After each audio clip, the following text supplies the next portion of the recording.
Bonsoir à tous, merci de nous retrouver sur TV Sud pour votre édition locale du Gard.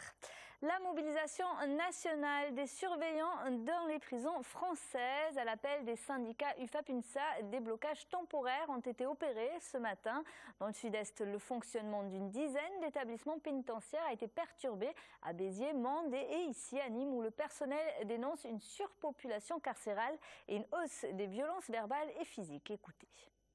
Aujourd'hui, la situation est très claire, une violence quasi quotidienne, aussi bien au niveau des violences verbales que physiques, et une surpopulation avec 442 individus écroués pour simplement 193 places.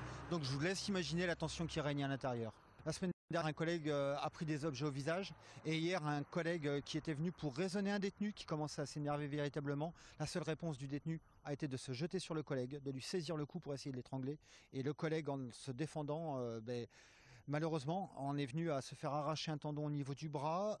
Il en est à 15 jours d'ITT. Moi, je pose la question, est-ce qu'il faut attendre qu'il y ait un mort pour qu'enfin on réagisse ?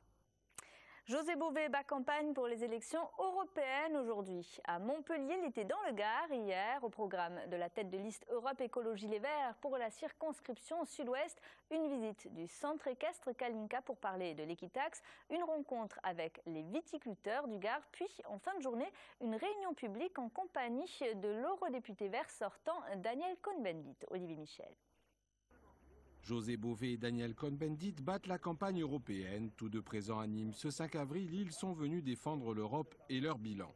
Sur la PAC, très concrètement, j'ai fait en sorte de me battre pour qu'il y ait une meilleure distribution des aides entre l'ensemble des pays. On s'est battu pour que les éleveurs aient des aides qui soient améliorées par rapport aux céréaliers. Ce n'était pas normal que les grands céréaliers se goinfrent et prennent 80% des aides. Mais les disparités au sein même de l'Union sont encore nombreuses. C'est vrai qu'il n'est pas normal, par exemple, que certains produits soient tolérés aujourd'hui en Espagne et refusés, interdits en France. Donc on a des importations qui arrivent, c'est une catastrophe, il faut arriver à les interdire. Et ça fait partie des combats importants. De la même manière, sur les droits sociaux, on voit bien qu'il y a des disparités au niveau des salariés agricoles d'un pays à un autre. Et donc il faut harmoniser par le haut et collectivement, il faut qu'on se batte contre, par exemple, ce qu'on appelle les accords de libre-échange qui peuvent mettre en péril l'ensemble des normes, qu'elles soient sociales, environnementales ou sanitaires européennes. Daniel Cohn-Bendit, élu en 1994 et coprésident du groupe des Verts et Alliance Libre, ne se représentera pas. À 69 ans, il est venu soutenir José Bové et dénoncer le retard français qui conçoit l'Europe comme un lot de consolation. Ce qui m'a frappé quand il y a eu la nouvelle constitution du gouvernement, c'est qu'on a un ministre à part entière d'outre-mer, on a un ministre à part entière des anciens combattants et on a un secrétaire d'État de l'Europe. Et l'ex-eurodéputé de dénoncer l'euroscepticisme et toute idée de sortie de l'Europe. La proposition de sortir de l'euro, de sortir de l'Europe, de faire un bras d'honneur à la mondialisation et de se recroqueviller sur la France, c'est terrible. La France sera démunis face à la mondialisation. Européen convaincu, Daniel Cohn-Bendit prône même la création de listes de députés transnationaux qui n'auraient qu'un intérêt, celui de la communauté européenne. Une vision qui n'imagine pas devenir réalité avant 30 ans dans cette France en retard d'un siècle. Face à la problématique de la consommation d'énergie des habitations, le programme Habiter Mieux a déjà permis de rénover des centaines de logements anciens dans le Gard.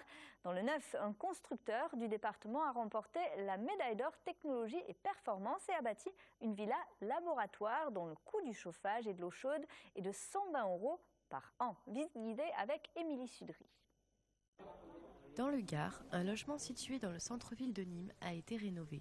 Acheté dans un état précaire, le propriétaire a entrepris avec le programme Habiter Mieux des travaux qui ont fait l'objet de rénovations énergétiques.